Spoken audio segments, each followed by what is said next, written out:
So, Shannon Smith says, Bill, what is your view on green issues? By that I mean genetically modified foods, organics versus conventional foods, factory farm meat, vaccines.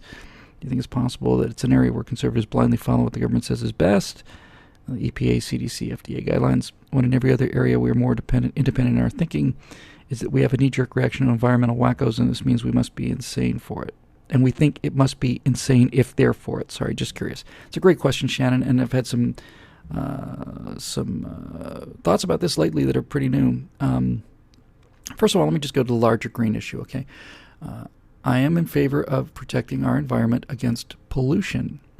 And by pollution, I mean things like mercury being dumped into the rivers or sewage being dumped into rivers. I'm against that kind of pollution. But I'm not against the emission of carbon dioxide, which is at dangerously low levels in our environment. And I'm not against things like, putting in a plant someplace because there might be a species of beetle that lives there. I'm sorry, I'm not too worried about that. So I'm green to the degree of rationality. I'll give you a couple other things that I'm rationally green on.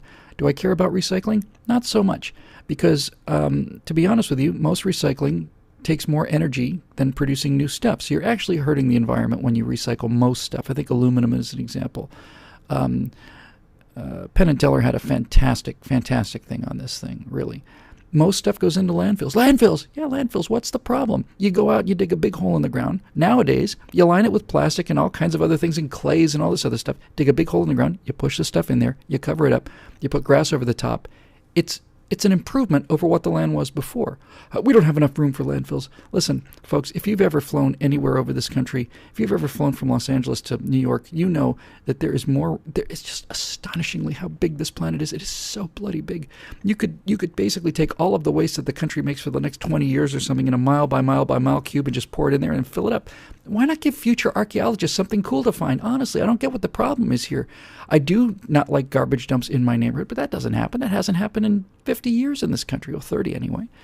So I don't have any problem with landfills. I don't particularly much care about recycling. Now, some things I do care about. For instance, there are large amounts of plastics and other foreign objects that are floating in the ocean. I've heard reports that there's like a Sargasso Sea of floating debris in the ocean that's the size of a continent or the state or something. It's gigantic, size of Texas. That's got to be cleaned up. We should be out there cleaning that up. That's not appropriate. It's costing us wildlife, and it's just, I don't want oceans filled with floating plastic bags. So to the degree that stuff is not going into a well-managed landfill, but is going out to sea, stop that. That seems reasonable to me. Keeping metals and toxics out of the environment is reasonable. Keeping carbon dioxide out of the environment is not reasonable. To me, I can make a case for this. If somebody's got some evidence that's overwhelming, I will change my mind. So as far as green goes, wasting stuff is stupid. Wasting is just stupid. It's stupid to waste stuff. If I had solar cells on my roof or a solar water heater that saved me money, that's smart. But being told I must have a solar plant that then has to be backed up by a conventional plant with 85% of the capacity and is not as efficient as a larger plant would have been, that's stupid. That's just moralizing. So that's my attitude on green in general. I'm against waste. I like efficiency, but I don't like enforced efficiency. If I want to drive a car that takes 6 gallons to go a mile, should be right to do it. I'm paying the same rate in gas as everybody else is. So, yeah, it's pretty straightforward as far as that goes. Now, as far as the food thing goes, I've kind of been brought around to this by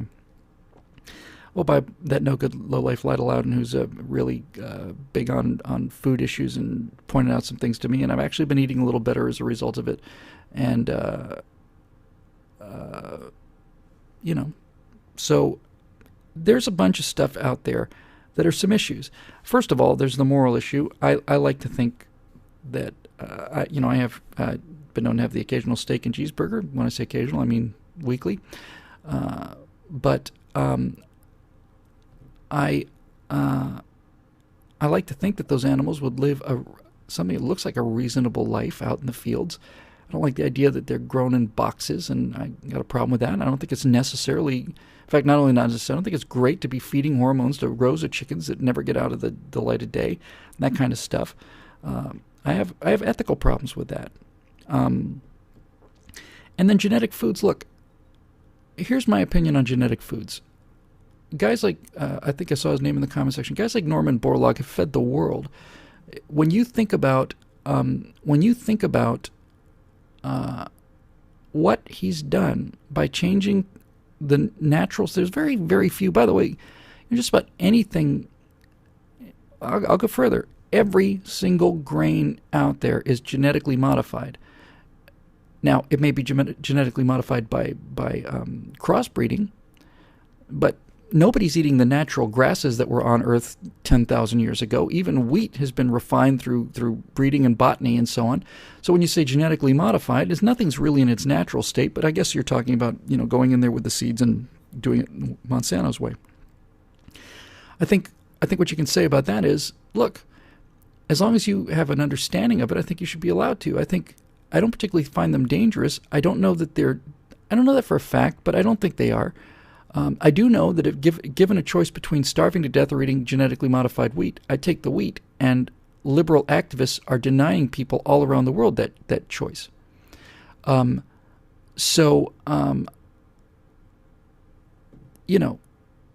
That's just madness. No, you starve to death than you have this genetically modified corn.